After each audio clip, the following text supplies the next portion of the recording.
A paz do Senhor, meus amados irmãos, mais uma vez estamos aqui no nosso podcast Transformados. Nós estamos comemorando aí a Reforma Protestante e hoje temos convidado aqui ilustre, pessoas que veio para nós enforcar esse tema da Reforma Protestante, que está aqui ele aqui comigo aqui nesta tarde. Eu já quero dizer um bem-vindo muito grande para o evangelista Rômulo César, um homem formado em teologia, filosofia e história e também dirigente da congregação Batista Vale de Bênção ali do Aldeota. Pastor Rômulo, que Deus te abençoe, seja bem-vindo, meu querido. Amém, amém. Eu que agradeço. Obrigado aí pelo convite, pastor Renato, obrigado aí pelo convite, o irmão Yuri. Prazer muito grande poder estarmos juntos aqui, tendo a oportunidade de tratar desse tema tão importante e relevante, que é a Reforma Protestante. Amém. Em contrapartida, está aqui conosco também aqui o evangelista Marcos Costa, também da Igreja Batista Vale de Bênção, pastor auxiliar, um homem de Deus, teólogo, também formado em filosofia, que veio juntamente com o pastor Rômulo para nós abordar esse tema poderoso, e eu quero dar um bem-vindo para ele, pastor Marcos Costa. Seja bem-vindo, meu querido. Muito obrigado, meus queridos. É uma satisfação muito grande estar aqui conhecendo mais um povo legal, né? Através do Rômulo, meu querido amigo pastor também. Aluno do Rômulo, não tive ainda o privilégio ainda de encontrarmos a sala de aula, mas é um privilégio a gente estar aqui. Tá bom, meu querido? E também conosco aqui, como você já sabe, nosso querido, que é aluno desses professores aqui, por isso que tem muito para nos ensinar também, o nosso querido diácono Yuri Braga. Que Deus abençoe, Yuri. Paz do Senhor, meus irmãos, graças a Deus aqui estamos, mais uma vez no episódio 7, para falar hoje sobre a Reforma Protestante, a importância da Reforma Protestante, certo? Estamos aqui, como já foi falado, com o professor Rômulo, ali meu professor na FATEFOR, meu querido amigo que estou conhecendo hoje, pastor Marcos Costa também, e eu acredito que você vai ser bastante edificado. E eu quero desde já agradecer a vocês que têm compartilhado o nosso conteúdo, que têm interagido, certo? Não se esqueça de inscrever no nosso canal do YouTube, que nos ajuda muito compartilhando esse conteúdo com outras pessoas. E quero também aqui já apresentar os patrocinadores desse podcast, do projeto que nós estamos prosseguindo dia após dia. Primeiro Deus e segundo você, que patrocina esse projeto, é muito importante para esse conteúdo continuar alcançando outras pessoas. E o primeiro patrocinador, a primeira patrocinadora é a Luna Ótica, certo? A nossa irmã Luana, que nos patrocina, cada episódio tem nos patrocinado. Óculos de grau, você que está precisando de uma pessoa de confiança, uma empresa de qualidade, procure ela, vai estar aí, certo? O @ do Instagram, a nossa irmã Luana está nos patrocinando também. O seu esposo, que tem uma loja ali no Centro Fashion, certo? De óculos de esporte, tudo que você precisar, irmãos, de óculos de esporte, óculos para ir para uma praia, enfim, procure aí a R-Lu. E nos patrocina também a menina Bequita Kids, certo? A nossa diaconisa Carla e o diácono João, que tem essa empresa aí de tudo que é moda para a sua filha, certo? Você procure, entre em contato, toda semana tem lançamento e está nos patrocinando também a nossa irmã, que é esposa do pastor Renato, certo? A Dani Festas, que tem aí a sua loja de artigos de festa e embalagens em geral. Você que estiver precisando aí, seja o que for, para a sua festa, e como eu sempre digo, um preço bom e de qualidade, procure Dani Festas. Que Deus abençoe aos nossos patrocinadores, pastor Renato. Glória a Deus, meus amados irmãos. E eu convido a você, telespectador, para divulgar esse trabalho, divulgar esses vídeos, e nos acompanhar no YouTube, no Instagram, se inscrever no nosso canal. E hoje nós vamos abordar um tema muito importante. Eu já queria pedir para você compartilhar, você que está ao vivo, compartilha esse link para que muitas pessoas venham nos assistir. Porque a importância da Reforma Protestante para nós cristãos, para nós evangélicos, é uma coisa muito importante nós termos o conhecimento. É muito interessante nós conhecermos um pouco. E é por isso que está aqui conosco hoje aqui professores, homens formados, para que nós viemos enforcar um tema poderoso para os dias de hoje, que é a Reforma Protestante. Eu já quero falar aqui com o meu querido evangelista Rômulo César e fazer uma pergunta para o meu querido: qual a importância hoje da Reforma Protestante para as nossas vidas como um cristão? A reforma ela é de suma importância, primeiro porque, como já disse certo historiador, um povo que não conhece a sua história está fadado a repetir os mesmos erros. Então, nós corremos o risco de, ao não conhecer nossa história, não saber de onde viemos e provavelmente repetir esses mesmos erros. E aí a reforma protestante ela se torna de suma importância porque ela traz para nós exatamente essas nossas raízes, essas nossas fontes. Nós não podemos esquecer ou achar que a igreja saiu lá do dia de Pentecoste, Atos capítulo 2, e que do nada, aleatoriamente, chegou aqui no Brasil. Nós temos um período de pelo menos 2.000 anos de história. E dentre esses 2.000 anos, nós temos o recorte da Reforma Protestante. E graças a esse fenômeno histórico, aos nossos irmãos e irmãs que estiveram ali na Reforma Protestante, é que houve essa ruptura, essa cisão, que para nós, evangélicos, nós entendemos como um mover de Deus, onde Deus traz de volta a igreja para o seu marco, para as linhas fundantes. É exatamente na Reforma Protestante que há essa separação entre a igreja cristã, apostólica, evangélica e a igreja cristã apostólica romana. Sim. Então foi graças à Reforma Protestante que houve essa separação. Sem isso, ou sem esse conhecimento, sem essa informação, nós somos suscetíveis a não entender por que nós estamos aqui, por que nós temos uma Bíblia traduzida para o português, por que nós incentivamos que todos os irmãos leiam a Bíblia constantemente, por que nós defendemos que todo crente, sem exceção e sem distinção, é um sacerdote de Deus, é um profeta de Deus, é alguém que tem livre acesso ao trono de Deus sem precisar das mediações sacerdotais. Então, a Reforma Protestante ela é de suma importância para nós compreendermos exatamente essas questões. Glória a Deus. Pastor e evangelista Marcos Costa, o que você tem a falar, meu querido, a questão dessa importância da Reforma Protestante para nós como cristãos? Para complementar a fala, a questão que marca, entre tantas outras, a que mais marca a Reforma Protestante é o retorno às Escrituras, o retorno ao explorar da Bíblia. Então, se a gente for olhar de um ponto de vista assim, frio, historicamente, filosoficamente, o marco da Reforma Protestante, ele traz de volta a riqueza do explorar do texto bíblico. Os reformadores, os primeiros reformadores, eles conduziam a igreja sempre mensagens que traziam comentários versículo por versículo. Dada era a fome das pessoas da palavra, porque passaram muito tempo sem ter acesso, né? E, de fato, não se podia nem ler, nem também se ouvir também sobre a Bíblia, né? O que se era colocado nos cultos medievais era questões da tradição, costumes, dogmas, né? Então, claro, há na história da Igreja Romana pessoas que traziam algum conteúdo das Escrituras, claro, obviamente. Mas, no geral, houve um distanciamento brutal da Bíblia, de se falar do texto bíblico e se apegar aos dogmas e às tradições construídas durante esse período todo. Então, a reforma, ela traz, no mínimo, a riqueza de entender o texto bíblico, de explorar a riqueza. A mensagem expositiva, a mensagem exegética, o comentário exegético expositivo.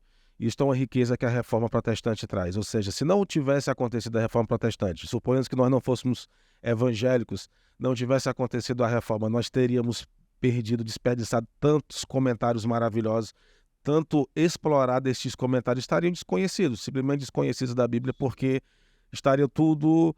A vida devocional cristã estaria limitada a uma questão de ritos, tradições e algum comportamento ético, mas não estaria realmente explorando a Bíblia.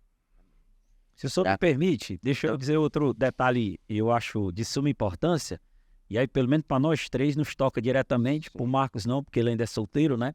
Mas foi graças à Reforma Protestante que foi dada a permissão do casamento para os ministros. Ô, glória. Aleluia. Isso é importante, isso é importante. Então, assim, os reformadores trouxeram esse caráter, essa conotação de dizer o seguinte: não é porque ele é um ministro, não é porque ele é um sacerdote, que ele não possa se casar. Coisa que até então, e até os nossos dias, permanece proibido dentro da tradição da teologia católica.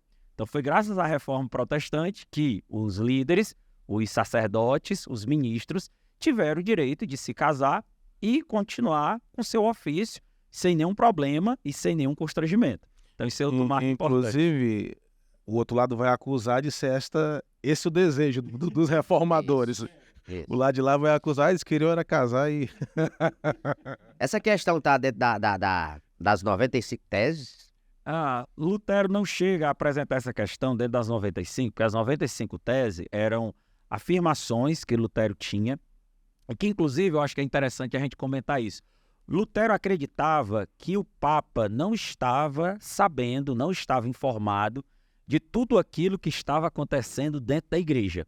Lutero até imaginava, em um determinado momento, que o Papa estava desinformado e que ele queria, através desse documento, apresentar essas afirmações para que, de uma forma, ele chegasse a ter o conhecimento. Mas o Lutero, nesse momento, ele foi ingênuo, acho que é a palavra adequada. Ele foi ingênuo, porque, na verdade, muitas dessas coisas o Papa sabia, ele era conivente, por exemplo, a questão da venda do perdão dos pecados, que era chamada indulgência, também a questão da simonia. Naquela época havia esse negócio chamado simonia, hoje não tem mais não, graças a Deus. O que era simonia? Era a venda dos cargos eclesiásticos. Então, se a pessoa queria ser um diácono, seria um presbítero, queria ser um pastor, queria ser alguém, então ele pagava por aquele título, por aquele reconhecimento. E aí, boa parte disso, o Lutero imaginava que o Papa não sabia, e aí ele faz esse documento exatamente fazendo essas denúncias. Mas aí, como o Marcos bem falou, a fundamentação na teologia católica, ela está muito atrelada à tradição. Então, para o católico, se você for conversar com um católico, se for evangelizar um católico, não digo um leigo, um católico leigo, porque ele não sabe, mas um seminarista, um estudante de teologia católica, você vai dizer assim: mas está assim na Bíblia. Ele vai dizer: não, mas a tradição diz assim. Então, para a teologia católica, a tradição está no pé de igualdade da Bíblia, da Escritura. Então, mesmo que a Bíblia não diga, se a tradição diz que os sacerdotes não podem se casar, eles entendem que está no pé de igualdade. E vale salientar, né, professores, que a intenção de Lutero desde o começo foi algo benéfico e, como o senhor falou, um pouco de ingenuidade, né, porque ele queria trazer essa reforma, mas a intenção dele, logicamente, não era ter essas proporções que foram tomadas depois, né? Como o senhor acabou de falar, era chegar no Papa ali, organizar, não, realmente, Lutero viu, nós vamos organizar, e ele permanecer, né, no catolicismo.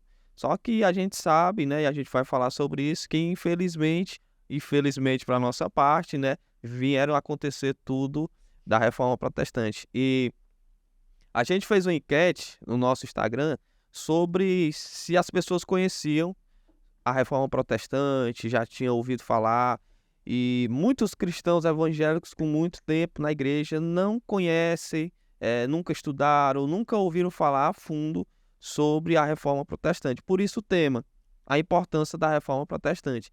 E eu já queria aqui, o nosso desafio hoje, nesses poucos minutos, tentar, para esse público específico, sistematizar a Reforma Protestante, né? Desde ali do seu início até, podemos dizer, os nossos dias de hoje. E eu queria começar com o pastor Rômulo aí. Pastor Rômulo, vamos tentar aí sistematizar, compactuar um pouco desse período todo, que foi grandioso, né? Pronto, a gente então tem que pensar que nós estamos numa Europa medieval, século XVI, e como você bem salientou, o objetivo, principalmente de Lutero, e aí eu acho que o termo na história é feliz por conta disso, reforma protestante. O objetivo de Lutero era reformar de dentro para fora. Não era criar uma nova igreja, não era fazer uma cisão, não era fazer uma ruptura, não era criar uma outra igreja, não. A ideia de Lutero era reformar. E essa ideia não era originária de Lutero. Na verdade, já tinha outras tentativas. Outros tentaram fazer essa reforma. Pessoas como Jerônimo Savonarola, John Wycliffe, Joe Hus, movimentos inclusive como os irmãos Anabatista, como os valdenses, eles já tinham tentado fazer essa mesma dinâmica de reformar a igreja, perceber que a igreja tinha se distanciado dos seus ideais, principalmente dentre esses que nós já citamos, como o exame das escrituras, como ficar vendendo o acesso ou perdão, criar uma estrutura tão burocrática que as pessoas não tinham mais acesso ou não tinha mais uma simples compreensão nem do texto e nem do próprio culto. Então a igreja, no passar dos anos, ela acabou se distanciando muito da vida prática, do cotidiano, das pessoas. Então havia esse sentimento, esse desejo de reformar a igreja de dentro para fora. Não era de fora para dentro, era de dentro para fora. Claro que vai ter um momento que o Lutero vai ser, me permito usar um termo, convidado a sair da igreja. Ele foi convidado a sair da igreja, para não dizer que ele foi expulso, e aí é quando realmente você tem que fazer essa ruptura. E aí entender também que a reforma ela não foi um movimento único.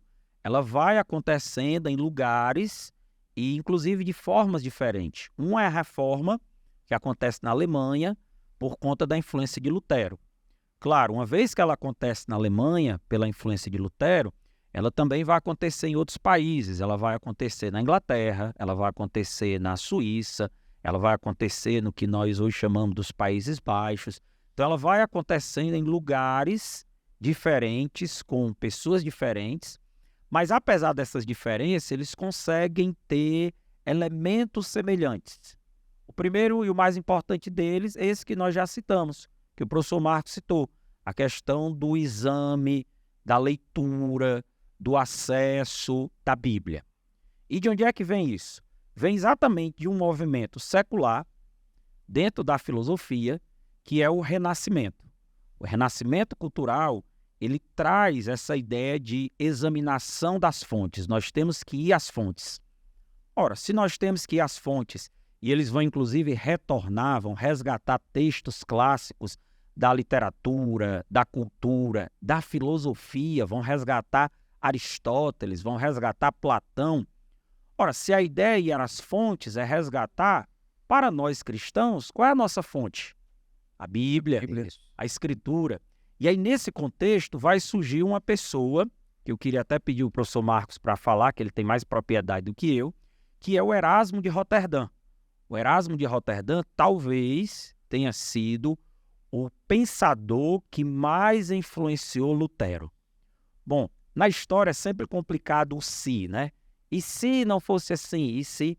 Então, assim, mas eu presumo que sem o Erasmo de Roterdã, o Lutero não teria sido tão influenciado, principalmente com as suas ideias, com essas ideias de examinar as fontes, com essas ideias do Renascimento, com essas ideias humanistas.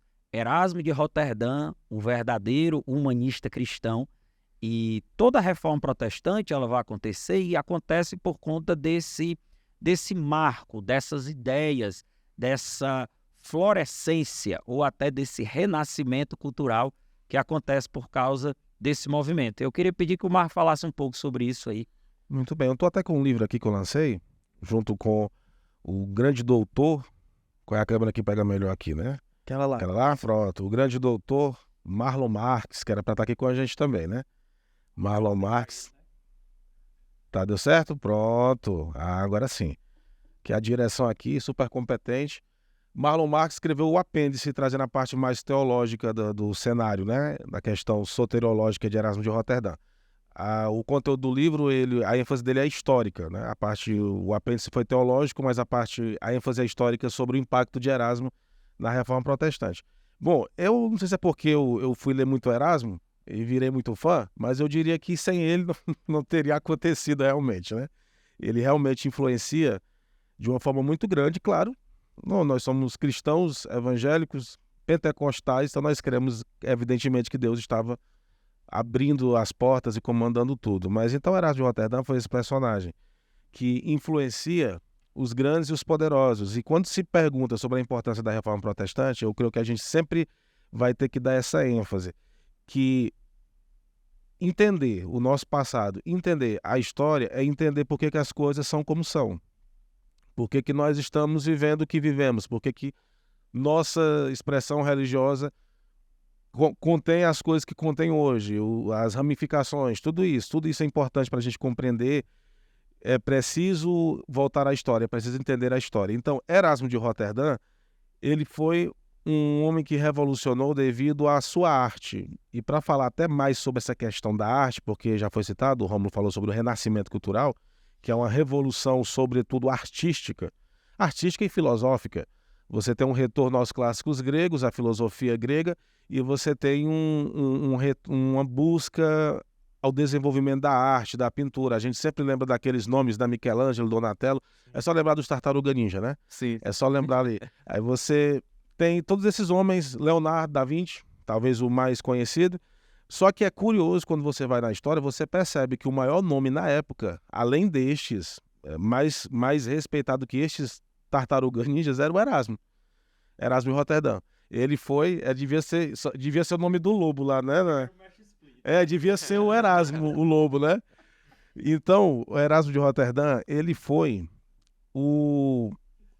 Por quê? O que acontece?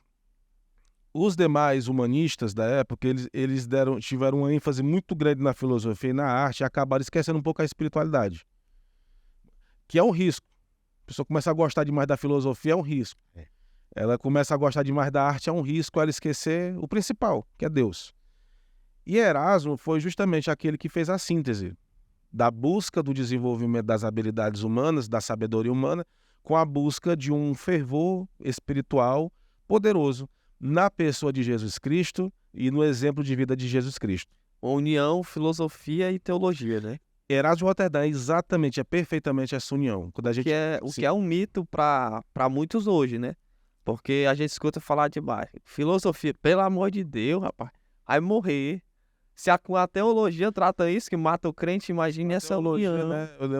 Minha avó materna, ela cantava uma canção dizendo que não precisa estudar teologia. Na Assembleia, todo crente é pregador. Ela cantava esse corinho, né? Sim. E há esse mito, né, de que a pessoa vai estudar muito e vai ficar muito racional e vai começar a esquecer dos mistérios de Deus, né?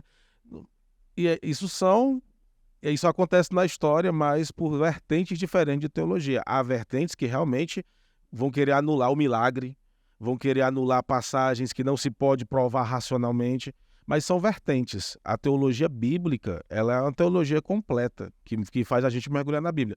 E Erasmo de Roterdã foi essa pessoa que amava tanto a Bíblia, amava tanto a palavra de Deus, que ele, além de influenciar com a sua arte, inclusive, dentre tantas coisas, ele era um humorista, ele escrevia textos cômicos, que foi uma das coisas que ajudou a bater de frente com o romanismo. E isso é interessante porque não se podia falar contra o Império Romano, o Império Religioso, porque o que acontecia? Era morte. Mas assim como alguns anteriores que não morreram, Erasmo de Roterdã também não morreu, por uma razão. Ele era muito influente, era amigo dos reis e dos príncipes. Então ele tinha uma posição social que lhe dava um certo prestígio e ninguém quis encarar Erasmo por um prestígio que ele tinha com os reis, com os príncipes. E ele acaba então influenciando toda a leva de reformadores. O braço direito de Martinho Lutero, que é o Filipe Melancto, ele era o seu avô, o avô de Filipe Melancto, ele elogiava ele dizendo: esse menino aqui é um Erasmo. Você tem ideia do nome do Erasmo na época? Ele era a grande referência, ele era a figura. E uma coisa que é importante lembrar de Erasmo, né? Geralmente, quando a gente estuda filosofia, história, a gente vai perceber que a maioria dos filósofos, eles ficaram conhecidos depois de morrerem. Influenciaram depois de morrerem. Erasmo de Roterdã é conhecido em vida e é o primeiro autor de grande vendagem em vida. E é o primeiro autor de vendagem continental. Até porque coincidiu o seu período com o surgimento da imprensa, que era chamada de prensa, que é a publicação em série, né? Johannes Gutenberg, né, fundou na Alemanha em 1455 aproximadamente. Então coincide com Erasmo de Roterdã E ele acaba se tornando famoso por ele ser bom, por ele ser profundo, por ele ser artista e porque havia uns meios para propagar suas ideias. Então, Erasmo de Roterdã influencia. Além de tudo isso, ele traduz o Novo Testamento e publica o Novo Testamento. Os seus livros já estavam fazendo sucesso. E quando ele publica o Novo Testamento, lembrando que ninguém podia publicar o Novo Testamento. Ninguém podia nem ler, para começo de conversa. E ele foi contra todo mundo e publicou. Mas pior do que isso, ele corrigiu problemas na tradução oficial da igreja, que era a Vulgata Latina de São Jerônimo. Ele corrigiu. Estas correções dele geraram um burburinho, né? E os intelectuais da época todos começaram a ganhar uma força e um desejo de nós precisamos mudar. Há alguma coisa errada aqui acontecendo. Então, Erasmo de Roterdã influencia diretamente cada um dos reformadores. Tem mais coisas, mas vamos... Glória a Deus, viu? A reforma protestante, ela começou com índice. Qual era? O objetivo de Martinho Lutero era acabar com a indulgência, a cobrança pelo local no céu, né? Que essa era o argumento da Igreja Católica na época. Mas ele combateu de frente a algo que fala sobre dinheiro, sobre finanças. Então, havia alguém por trás dele, havia alguém ali para lhe apoiar, porque quando a gente vai lutar contra algo que fala-se de dinheiro, a gente vai lutar contra poderes, e poderes grandes. Eu queria saber do pastor se havia alguém por trás, alguém poderoso daquela época, apoiando a reforma de Martinho Lutero. Quando a gente analisa, por exemplo, do ponto de vista histórico, do ponto de vista secular, do ponto de vista materialista, todos os professores, todas as literaturas de história vão dizer que se não fosse Lutero, com certeza seria qualquer um outro, porque havia exatamente esse sentimento de inquietação, havia esse sentimento de nós não estamos mais aguentando essa estrutura religiosa querendo mandar nas nossas vidas. Então havia uma classe econômica crescendo muito forte, os comerciantes, também chamado de burguesia. Havia uma inquietação por parte dos príncipes que não aguentava mais ficar também pagando imposto, tendo que mandar tudo para Roma, tendo que mandar tudo para a sede. Havia essa inquietação por parte deles. Como foi bem colocado pelo Marcos, nós entendemos que Martinho Lutero foi sim levantado por Deus. Mas só foi possível a reforma protestante, claro, porque Lutero esteve disposto aí às últimas consequências, inclusive colocando a cabeça dele a prêmio, mas porque ele foi protegido, mas porque ele foi guardado. Bom, existe, claro, a questão divina, e nós em nenhum momento estamos negando, mas houve uma proteção pessoal e particular que ele recebeu de um amigo, o príncipe Frederico, que era príncipe da Saxônia, que reservou seu exército pessoal e particular para diga-se de passagem, proteger Lutero. Erasmo de Roterdã foi quem deu a sugestão. Sugeriu. Protege, senão vou matar ele. Isso. Então, Erasmo influenciou até em guardar o reformador, né? Uma conexão muito importante que a gente vê, né? Sim. O Erasmo de Roterdã, Com certeza. para a questão de toda a reforma, né? Toda a reforma. Ele tá ligado com todos, é impressionante. Tem uma conexão com todos os agentes da reforma. É porque uma reforma, para surgir uma reforma tem que ter um grupo, né? Tem que ter um grupo. Ó, tem um detalhe. Só que na hora, Erasmo não foi. Sim. Desconfio, que é por isso que ele é omitido dos estudos. Não se fala tanto de Erasmo. Eu desconfio que é porque ele não foi na hora que o embate começou mesmo, que vamos agora ou vai ou racha, ele ficou. Lutero, pelo que tudo indica, o Marco é melhor do que eu nessa parte da psicologia, mas Lutero parece que tinha assim uma personalidade, um temperamento um tanto quanto melancólico, mas também um pouco impulsivo. Era um cara que... Colérico melancólico. Pronto, essas categorias aí de Elisade. Então o Lutero era aquele cara que ficava ali nos cantos e tal, remoendo, mas que quando ia e queria que todo mundo fosse com ele. Isso. E aí parece que ele fica muito revoltado, muito chateado, muito magoado com o Erasmo. Se eu não me engano, é ele que disse que o Erasmo era um Mussum em Ele Saboara. chamou Erasmo de Mussum. É. Erasmo é o Mussum, só Cristo pode agarrá-lo. Isso. Que era liso. Porque era Era liso. liso, era liso. Ele queria que o Erasmo tivesse essa mesma postura, essa mesma pegada de vamos em frente, vamos combater, vamos criticar, vamos às últimas consequências. E o Erasmo não. O Erasmo criticava o catolicismo, mas nunca deixou de ser católico. O Erasmo tinha ideais protestantes, mas nunca se denominou protestante. O Erasmo era o conhecido em cima do muro, isentão.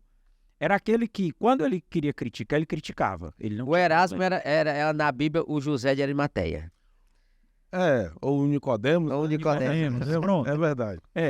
Mas, graças aos seus ideais, graças a essa postura, graças à ideia de tradução da Bíblia, é que a reforma protestante vai ganhando esse corpo, essas categorias, e, repito, vão acontecendo em vários locais diferentes dentro da Europa. Quando acontece a reforma protestante, com a fixação das 95 teses de Lutero na catedral, na igreja de Wittenberg, que não era uma grande igreja, não era um grande centro urbano, mas isso faz com que outros venham a ganhar fôlego. E aí você tinha príncipes insatisfeitos, comerciantes que estavam reclamando, as próprias questões teológicas que nós já levantamos, desde a venda de indulgências, a questão da simonia, a venda de relíquias. Diz que na época se vendia até as lascas de pedaços da cruz de Jesus e até o leite da Virgem Maria podia ser comprado e adquirido. Então isso fazia com que a própria religião estivesse vivendo esse clima de inquietação. Essa é uma questão. E aí, então, isso vai acontecendo em vários lugares na Europa.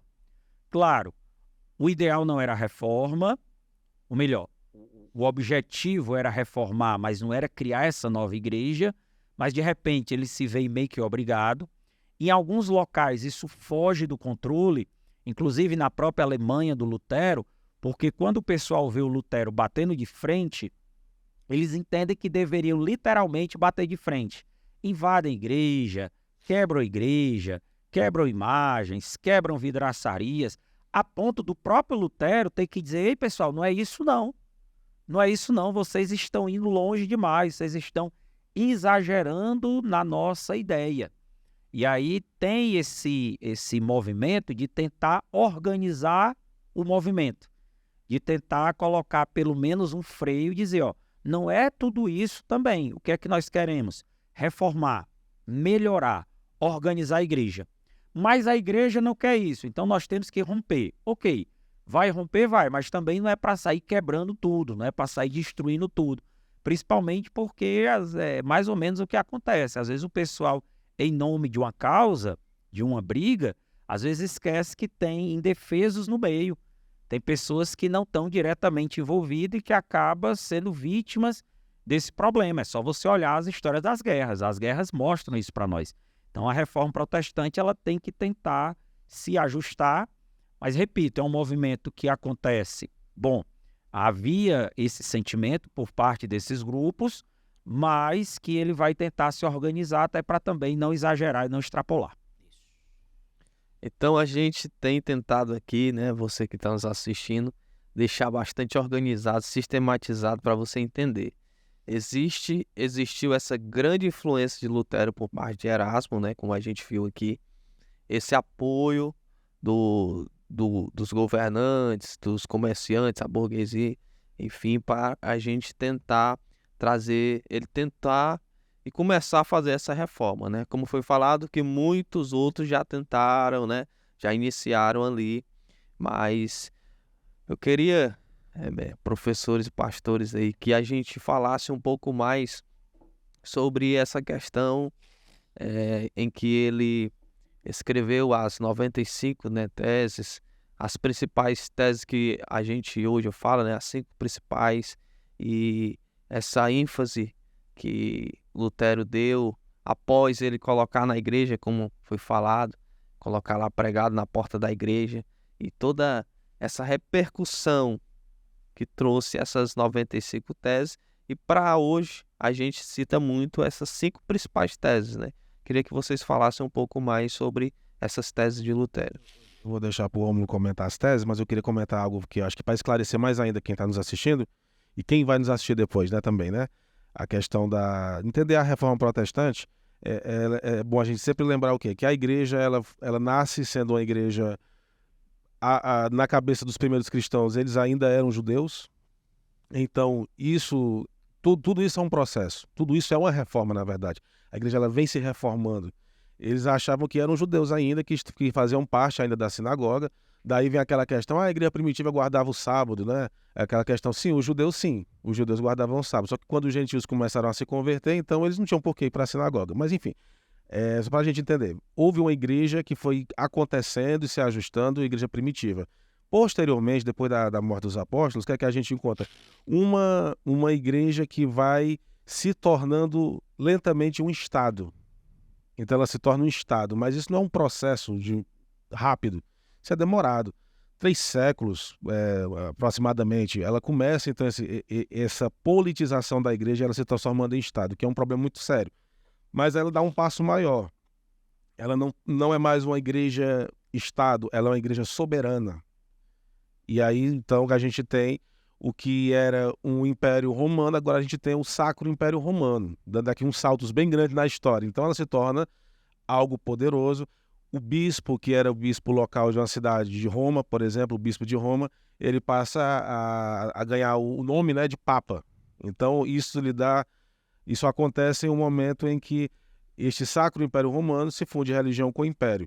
Mas isso é um processo grande na história, muito grande, muito demorado na história. Quando a igreja se torna, então, um império soberano sobre as nações, ela tem a autoridade de consagrar reis. Então, todos esses reis estão debaixo deste grande império. Até acontecer a reforma protestante, inclusive, um dos fatores principais, né, que já foi até falado aqui, é a vontade das nações-estados que vão surgindo depois do período do feudalismo. Elas querem sair terem soberania e não estarem com um rei acima de todos os reis, que seria o Papa. Também tem essa questão. Mas o que acontece é isso. Houve a igreja primitiva, houve a igreja que foi se tornando Estado, houve uma igreja soberana e, por ser soberana, ela se tornou mais império do que religião e foi construindo sua própria tradição e foi saindo das escrituras. Tanto é que você vê até mesmo de padres falando abertamente, para eles isso não é um problema. Eles falam abertamente que a igreja é que julga a Bíblia. Isso é uma fala católica que eles entendem assim mesmo. Nós entendemos o quê? Que a Bíblia julga a igreja. Mas esse é o caso. A igreja se tornou, o Império Sacro, a Igreja Católica Apostólica Romana se tornou tão poderosa que ela, inclusive, manda na Bíblia, né? Essa que é a ideia mesmo. Porque há um representante de Cristo temporal aqui, espiritual, que ele vai estar tomando conta e está conduzindo o rebanho. Ele é o pastor deste rebanho, né, na visão católica. Aí vem a reforma protestante para tentar voltar às escrituras. E esta reforma protestante também continua um processo histórico. Até a gente chegar hoje, né, houve muitas questões, como o que a gente pode chamar da terceira onda do movimento cristão, que é o pentecostalismo.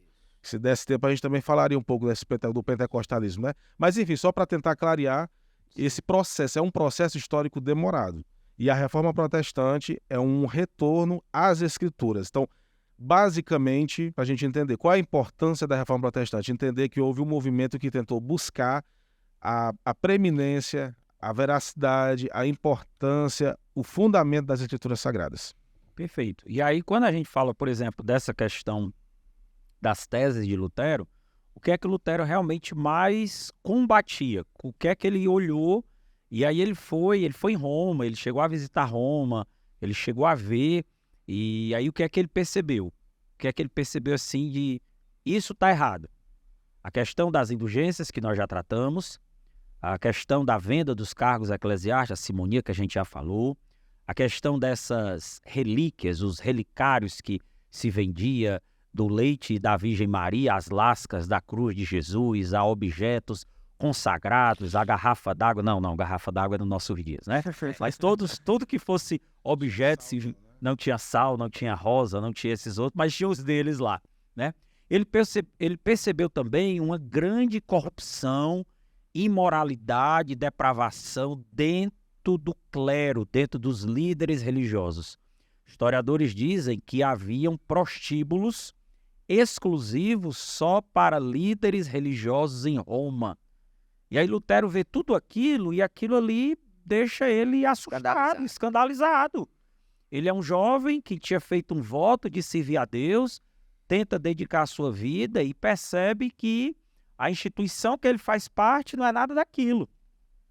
Lutero tem um encontro, uma experiência muito marcante lendo o livro de Romanos, quando ele lê a carta de Romanos, e é dito em Romanos que o justo viverá pela fé, que o justo é justificado pela fé, e ele percebe todas aquelas vendas, todas aquelas obras, todos aqueles sacramentos, e ele diz, não, se tem obras, se tem mérito, se tem sacramento, não é pela fé. Tem alguma coisa que não está certo aí. E aí os reformadores vão fazer as chamadas 5 declarações, os 5 solas. Solas é uma expressão latina que quer dizer somente. Somente. Essas declarações seriam exatamente para contrapor, para fazer uma oposição daquilo que a tradição, a teologia católica defendia. Então, por exemplo, a primeira, que é a que a gente mais tem enfatizado, porque é importante muito, que a gente enfatize mesmo, inclusive para os nossos dias. Somente a Escritura. O sola scriptura, somente a Escritura, é fazendo uma contraposição a o que é que a teologia católica defendia? A Escritura mais a tradição. Aí os reformadores vão dizer, não, nós temos somente a Escritura como única regra de fé e prática. E aí, inclusive, tem uma frase que eu gosto muito, que é de Santo Agostinho. Agostinho diz que a tradição é importante, mas a tradição sem a verdade não passa de uma velha caduca. A tradição sem a verdade não passa de uma velha caduca. Professor, vou pedir para o senhor olhar para aquela câmera direcionada e falar essa frase aí. Essa frase eu gosto, essa frase é legal, do Santo Agostinho. A tradição sem a verdade não passa de uma velha caduca. Olha aí. É importante a tradição. Todos nós temos tradições, temos costumes. Nós fazemos parte da denominação. Minha denominação tem a sua tradição, tem seus estatutos, tem seu manual administrativo, tem sua declaração de fé. Mas esses documentos, eles são inferiores à Bíblia. Eles são inferiores à Escritura. Então, o que é que os reformadores estão defendendo? Só a Escritura é inerrante. Só a Escritura é infalível.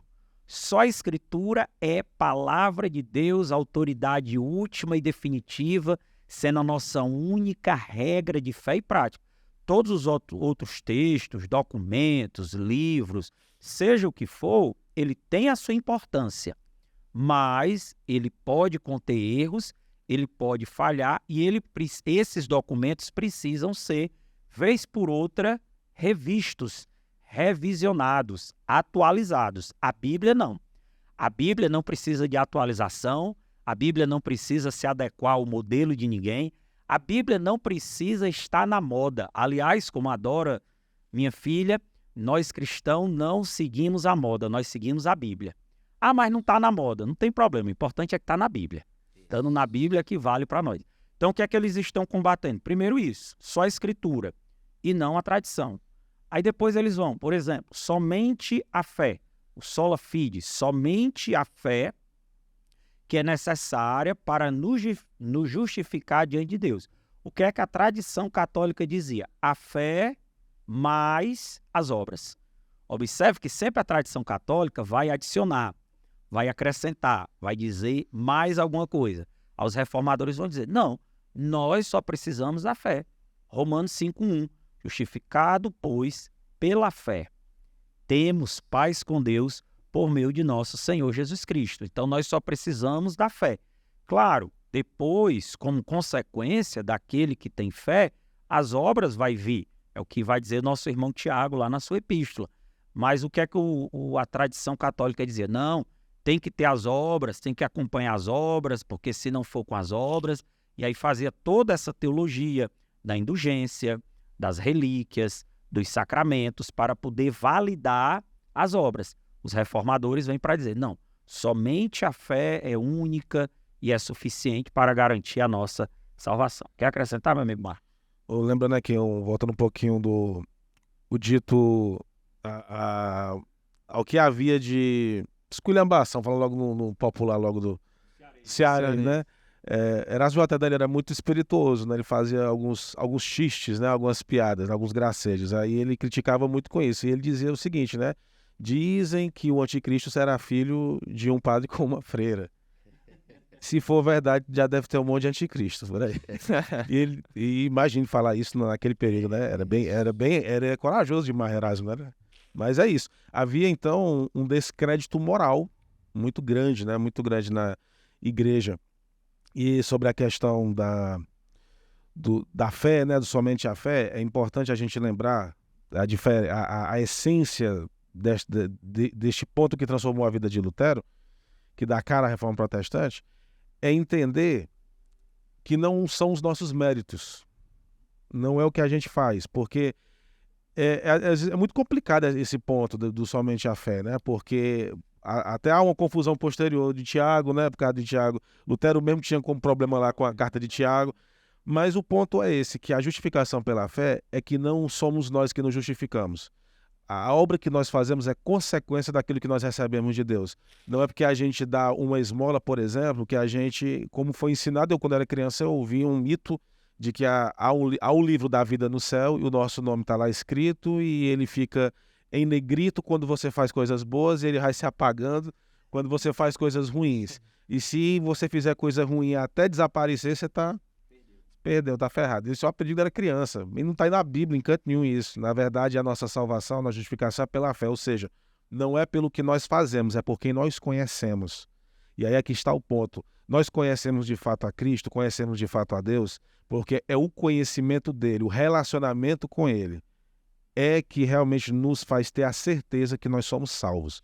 Aí então, como consequência da nossa vida em Cristo, nós vamos ser inspirados constantemente a fazermos muitas coisas. Perfeito. E aí, então, ó, a Escritura, a fé, a graça. A graça é exatamente para dizer, é o texto de Efésios, que nós somos salvos pela graça, mediante a fé. Isto não vem de nós, é dom de Deus. A graça, para exatamente fazer o contraponto, é essa ideia sacramental dentro da teologia católica. É tanto que no catolicismo eles vão dizer que não há salvação fora da igreja. E quando eles citam a igreja, eles estão falando da igreja católica, a igreja apostólica romana. Porque eles entendem na teologia católica que o membro ele é salvo graças à ministração dos sacramentos proferidas pela igreja, já que no entendimento deles, Pedro é aquela pedra, aí eles fazem aquela interpretação equivocada de Mateus 16, Sim. né? Tu és a pedra, sobre esta pedra eu te darei a chave, o que tu ligar será ligado. E é equivocado. Sim. É uma interpretação equivocada do texto, e eles entendem então que o Papa, a figura do Papa, é o sucessor de Pedro. O Papa ocupa essa cadeira que foi do Pedro, e aí o Papa, como esse representante maior da igreja, ele garante que a igreja ministra, administra, garante a salvação dos seus fiéis por meio dos sacramentos. E aí vem os reformadores dizer, não, somente a graça.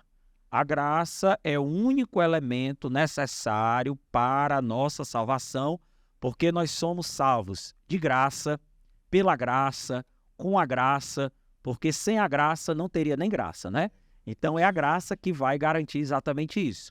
Depois eles vão trabalhar o Cristo, somente Cristo, solos Cristos, que é exatamente fazendo o contraponto. Quem é o único mediador entre Deus e os homens? Jesus Cristo. Fazendo o contraponto a quem? Que é que a teologia católica dizia? Que era Cristo, os santos e até Maria. E é desenvolvido na tradição católica o dogma, o ensino, né, da dulia, a hiperdulia e a latria.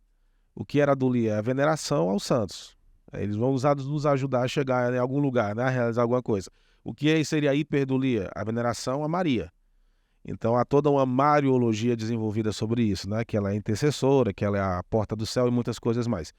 E o que seria a latria? Aí a adoração somente a Deus. Só que na prática, nós entendemos que tanto a dulia como a hiperdulia como a latria é o mesmo processo. É se ajoelhar, é chorar, é buscar aquele ser. Então, tudo, no caso, seria adoração, na nossa percepção, né? É interessante que uma vez nós estávamos conversando com um amigo nosso, que é professor também, mas é católico, né? Tem uma formação católica. Eu estava lembrando disso aí. Pronto. E aí... Dá o corte, ó. E aí a gente perguntou exatamente para ele como é que ele, teologia católica, interpretava o texto lá de Timóteo, né? Pois só há um mediador entre Deus e os homens, Jesus Cristo homem. Ele disse, não, o texto está correto. Só há um mediador entre Deus e os homens, que é Jesus. Mas entre os homens e Jesus, tem os santos. Entre os homens e Jesus, tem Nossa Senhora, a Virgem Maria. Malabarismo grande. Então eles entendem exatamente isso, que, ok, Jesus é o único mediador entre a humanidade e Deus, mas entre a humanidade e o Filho, entre a humanidade e Jesus, aí você precisa da intercessão dos santos, da mediação desses santos. E aí vem exatamente a teologia protestante dizer, não, nós só precisamos de Cristo. Cristo é o único, suficiente, necessário para garantir a nossa mediação, até porque o próprio Cristo disse que não nos deixaria só, que não nos deixaria órfãos, que nós já temos, então, a intercessão do Espírito Santo, do outro Consolador. Então, não há essa necessidade. Mas aí eles gostavam de fazer essa defesa. E aí, por último, só para fechar os 5 solas, né, que vem posteriormente, o sola deu glória, o glória somente a Deus. Só Deus é digno de honra, de glória e de louvor. Eles estão fazendo contraponto exatamente à adoração que foi feita, inclusive, à instituição igreja. Até a igreja, no entendimento deles, deveria ser venerada, adorada, louvada. E aos reformadores vão dizer, não, só Deus é que deve ser louvado. A instituição, a denominação que nós fazemos parte, ela é importante. Ela é importante, mas ela não deve ser louvada e nem adorada. Só Deus é que deve ser louvado, adorado. Só Deus é que é digno de honra, de glória e de louvor. Claro que é importante nossos líderes, nossos pastores, nossos professores, mas digno de honra e de glória somente a Deus. Então, cada ponto desse, cada sola, cada afirmação do somente é contrapondo algo que era entendido pela teologia católica. Os reformadores vão apoiar para exatamente dizer, ó, temos que entender somente a Escritura, somente a fé, somente a graça, somente Cristo e toda honra e toda glória somente a Deus. Glória a Deus. E nós estamos aqui falando sobre a reforma protestante. Está completando aí ano a reforma, agora no dia 31 completa. Estamos enforcando esse tema. E uma coisa importante, pastor, evangelista e professores, uma coisa importante é que a reforma ela teve uma consequência, Yuri. A consequência da mudança de religião e a mudança também da política na Europa. E eu pergunto para vocês, nesses poucos minutos que nos restam, hoje, no momento que nós estamos vivendo, nós estamos precisando de uma nova reforma ou não?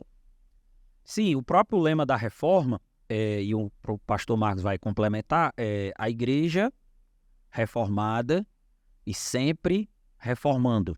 E aí a ideia de reforma é voltarmos para as fontes. Escritura.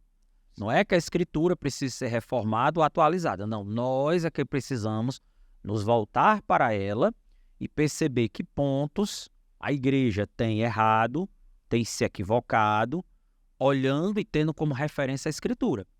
Porque não dá para a gente reformar alguma coisa se a gente não tiver um parâmetro, uma base, um fundamento. Qual é o fundamento que nós temos? A Escritura. É o padrão bíblico. É o texto que reforma a igreja. E isso aconteceu desde o Antigo Testamento. Lembra aquela história no Antigo Testamento, quando o rei Josias foi olhar lá uns escombros, uma reforma, umas mudanças que estava fazendo no templo, na casa de Deus, e encontrou a Escritura. encontrou a lei, e quando ele leu a lei, ele então convocou todo o povo e disse, vamos fazer alguma coisa. Então, quando nós encontramos a Escritura, Sim. quando a Escritura se encontra conosco, quando nós lemos o texto do jeito que está, do jeito que ele é. Tem, às vezes, o pessoal vai querer discutir teologia e diz assim, é porque é no grego, é porque é no hebraico, aí no nome do grego e do hebraico a gente diz um bocado de besteira. Meu amigo, lê pelo menos no português. Vamos primeiro pro português. Isso que eu digo muito, viu? Pelo menos no cearense, né? Pelo menos no Entender é o cearense. que basta, né? Então a igreja precisa, sim, desse ideal de retorno às escrituras, às fontes, para que a gente possa olhar para dentro de nós, perceber que coisas, que áreas nós precisamos melhorar, tendo como referência a escritura. Não tendo como referência uma proposta secular, uma proposta mundana, mas uma proposta voltada para a palavra de Deus. Glória a Deus. Bem, eu tenho uma crítica a fazer a muitos reformados que a gente encontra, porque não acabaram não se reformando. O lema era esse, né? A igreja reformada sempre se reformando, mas existe uma ala, um grupo que ele não se reformou. E às vezes eu penso e eu vejo, olhando para a expressão de fé, de religião deles, eles acabam se limitando a ser um anticatolicismo e não algo que seja essencialmente desligado do catolicismo. E eu percebo depois do avivamento, do pentecostalismo e outros acontecimentos mais, eu percebo que o próprio pentecostalismo ele não tem uma relação de ser, no sentido medieval, de ser um anticatolicismo. Não tem na sua construção. Eu vejo algo muito próprio. Algo muito próprio. Pelo contrário, eu vejo da história o catolicismo buscando o pentecostalismo como movimento carismático, né? Buscando a experiência. Então eu acredito que nós precisamos manter essa ideia de estar sempre se reformando no sentido, como foi dito, buscar a Bíblia, buscar os parâmetros da Bíblia. E não ser simplesmente uma negação, não ser simplesmente uma antítese. Porque às vezes foram criados dogmas também, tradição, melhor dizendo tradição, criados tradições nas igrejas que não são necessariamente bíblicas, mas foram criadas para poder atender uma demanda ali daquele momento e se perpetuam até hoje. Então eu acredito que se a gente retorna ao Evangelho de Cristo, à simplicidade do Evangelho de Cristo, à simplicidade da igreja como deveria ser, claro, entendendo que existem questões culturais que vão avançando e a gente precisa se atualizar. Por exemplo, não existe internet, não existe podcast, né? Isso. Então a gente vai se atualizando, mas eu acredito que sim, nós temos que avançar como igreja e não necessariamente ser um contraponto a uma religião X. Não sei se estou sendo claro com o que eu estou dizendo, mas eu creio que a gente pode valer pela coisa em si, o evangelho em si de Jesus Cristo, e claro, estudar todas as correntes, todas as linhas, todos os reformadores, evidentemente, cada contribuição. Mas acredito que a gente pode ir além e propor uma conduta, uma espiritualidade que seja bíblica, cada vez mais bíblica, cada vez essencialmente bíblica, e não simplesmente resultado de um fator histórico. Diante de tudo que foi falado, a gente tem visto, né? O pastor Renato trouxe essa questão contemporânea, e é muito importante, eu vejo isso, né? Como o lema da reforma, que nós estamos vivendo. A gente vai para o Instagram da vida e vê essas páginas gospels aí, de humor gospel, quanta barbaridade, quanta brincadeira com o evangelho, com a palavra, com a igreja em si, né? Então eu acredito que esse sentimento que houve no coração de Lutero, e ele precisa sim sempre também estar no nosso coração, né? De como foi falado aqui, a Bíblia como prioridade, as escrituras, e sermos essa geração que, se necessário for com base na Bíblia, a gente levar esse pensamento de reforma, né? Onde a gente estiver, nas nossas congregações, nas redes sociais da vida, porque estamos falando de vidas, né, professores? Vidas que foram influenciadas diretamente pela reforma protestante, que hoje nós estamos aqui com a liberdade de ter ela aqui no português, né? De ler, de meditar. Então, eu vejo isso. Os tempos mudam, né? Só que as barbaridades continuam e ainda vão evoluindo no meio cristão, infelizmente, né? E eu queria, com o professor Rômulo aí, que nesses 4 minutos que nos faltam, o senhor desse aí suas considerações finais a respeito do tema da Reforma Protestante e falasse um pouco aí da importância de esse sentimento hoje continuar aceso nos nossos corações. Agradecer pelo convite, agradecer pela paciência aí, vocês que estão aqui nos ouvindo, vocês que estão nos acompanhando aí. Fazer um pedido. O pedido é esse: vamos ler a Bíblia, vamos estudar a Bíblia. Eu, como professor de história, sei que a maioria dos irmãos da igreja não gostam de história, porque acha que história é uma coisa que não serve para nada. Mas, repito, se nós não conhecermos a nossa história, nós não vamos saber quem nós somos, nem de onde viemos, e provavelmente vamos repetir mesmo os erros. Então fica aí esse incentivo para que a gente possa estudar cada vez mais a Bíblia, estudar e conhecer um pouco mais da nossa história, e a Reforma Protestante passa por isso. Glória a Deus. Tudo bem, também agradecer. Muito bom estar aqui sempre a gente estar conversando, falando sobre Deus, sobre as coisas do alto. E encerrar com uma frase de Erasmo, né? Erasmo de Roterdã, olha aqui para a câmera de novo, olha só. Isso. Erasmo de Roterdã, foi lançado pela editora Reflexão de São Paulo. Também ele se encontra na Amazon, você pode também encontrar ele por lá. Erasmo de Roterdã, ele tinha uma frase muito marcante, uma das suas muitas frases que batiam de frente com o sistema, era que vocês ficam mudos e maravilhados com símbolos, com crucifixos, com imagens, mas isso não se compara a carregar no seu íntimo o mistério da cruz. Então, Erasmo de Roterdã, ele realmente foi este reformador que bateu mesmo pesado, buscando Cristo. E quando ele falava como filósofo, ele enfatizava a filosofia de Cristo como sendo a filosofia superior. Então, agradecer e lembrar que eu também tenho um canal no YouTube, também tem sempre a participação lá do Rômulo, que você pode procurar lá, @MarcosCostaTV, K.O. Marcos Costa TV. Eu deixei um comentário aí no chat, você pode ir lá tem música, reflexões, tem meus lançamentos musicais, tem pregações, tem reflexões, agora toda semana tem devocional, agora todo sábado às 7 da manhã tem devocional. E amanhã vamos ter uma live, continuação da questão de Israel. Amanhã vamos entrar mais na questão escatológica. Deus ama ainda Israel, né? Isso. Obrigado. Renato. Meu querido, eu queria que você falasse primeiro, pode falar. Para finalizar, Tá mais a par dessa questão toda.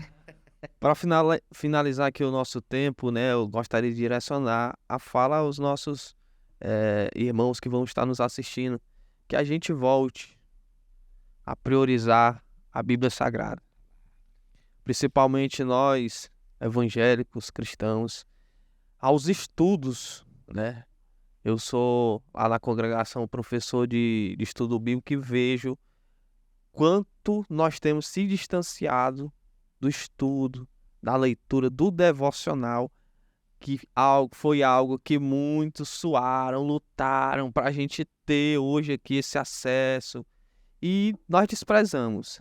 Então, que esse podcast, diante de toda a história um pouco aí da Reforma Protestante, possa despertar em você esse sentimento de ler a palavra de Deus, de buscar o conhecimento. Teologia não mata, viu? Vigia, crente. Teologia não mata, teologia nos fortalece no conhecimento da palavra de Deus. Não leve por uma pessoa, né, porque se esfriou toda a teologia, não. O problema, como eu sempre digo, não é a teologia, mas é a pessoa em si na busca do conhecimento.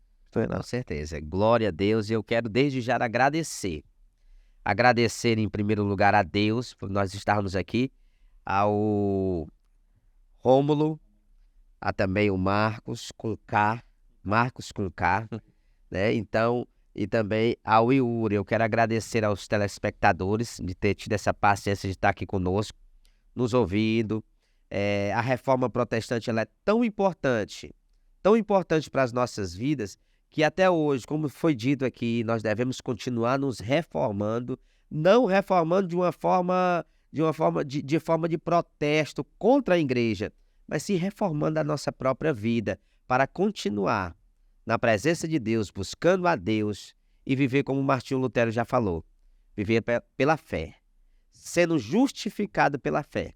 E a fé, ela vem pelo ouvir e ouvir a palavra de Deus. Que Deus abençoe a vocês, em nome de Jesus. Até o próximo episódio aqui. Eu creio que teremos um tema maravilhoso aqui no próximo. E agradecendo desde já a todos vocês, em nome de Jesus. Fica na paz. Amém. Glória. Pouco tempo, mas